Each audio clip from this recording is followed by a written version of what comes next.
Si Mrs. Idol. Naka-smile na yan ha. Naka-smile na.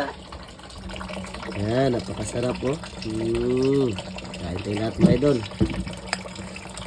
Sila. Maluto na yan. Hello po mga idol. At meron tayong isdang puyan. Medyo matagal na po to sa atin mga idol. Ngayon na po natin na upload. At ito pala ay minarinate ko po sa simple lang. Bawang, sibuyas, toyo at maraming kalamansi mga idol. At buong gabi ko pala yan mga idol i-marinate para malasa talaga mga idol. At sobrang sarap po ang inihaw natin para sa ating buong pamilya. At ang isda na ito mga idol ay yun pala yung nagbili kami. Kasama ko si Mrs.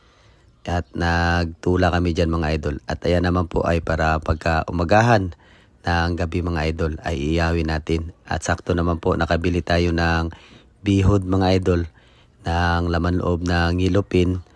At ayan, ninugasan ko po sa asin at suka para matanggal yung lansa at yung danlog, yung dulas-dulas po niya mga idol. At ayan po ay nag-umpisa na pala si Mrs. nag-iyaw. At tayo naman po ay nag-asikaso nito mga idol sa paghuhugas. At ako na rin po yung nagbaliktad. Tingnan po natin mga idol ay napaka bango talaga ng marinated natin. Kasi nilagay ko po yan mga idol. At kung ako sa inyo mga idol, huwag nating itapon yung marinated natin. At ayun, ginayad ko na po ng maliitan yung bihod ng isda. At yung atay mga idol, hindi ko na ginayad. At binalikan ko po, ito tinignan ko ay kulang pa talaga mga idol ang luto niya. At ito pala ang lahat ng ricado na gagamitin natin sa ating adobong laman loob. Maraming luya, sibuyas, at isang pirasong tanglad. At yan po lahat mga idol ang pampalasa natin sa luto natin ngayong gabi sa adobong laman loob ng isda. Ito pag ilang minuto mga idol ay sakto na to. Pulang-pula na talaga at lutong-luto na. At hinango ko na mga idol kasi nga po ang amoy talaga napakabango. Ito nag-umpisa na ako mga idol pagpainit ng kalaha. At nagisa na rin tayo ng mga ricado.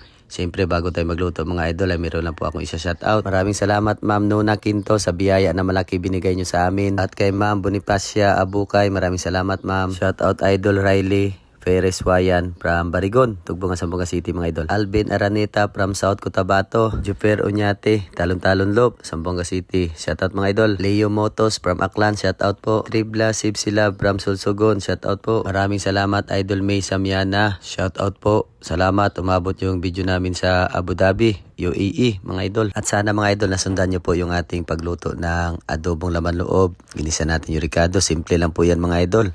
Lagyan natin ng tuyo, suka at ayan, pampalasa. At nilagyan ko pala ng mantika sa huli na mga idol. At natikman ko na rin, sobrang sarap at sobrang bango. Sobrang malasa talaga mga idol ang niluto natin.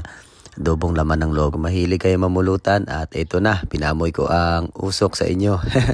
Napakabango talaga mga idol sa totoo lang. Tara, samahan nyo kami sa aming hapunan. Bago ang lahat ay magpasalamat muna tayo mga idol. In the name of the Father, the Son, the Holy Spirit, Amen. Lord, salamat sa pagkaon na gracias imong gihatag sa mua. Amen. Amen.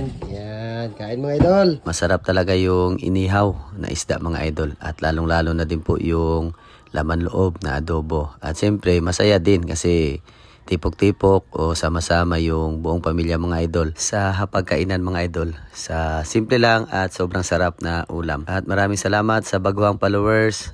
Welcome po kayo dito sa amin. At shoutout na din po sa lahat ng OFW na lagi nakasuporta mga idol sa mga video namin. Trabador ng Pinas kagaya ko. Maraming salamat. Mag-ingat po tayo palagi. At hanggang dito lang po mga idol ang video namin. At nabusog po talaga kaming lahat. At sana kayo din nabusog din kayo mga idol. Ingat palagi. God bless.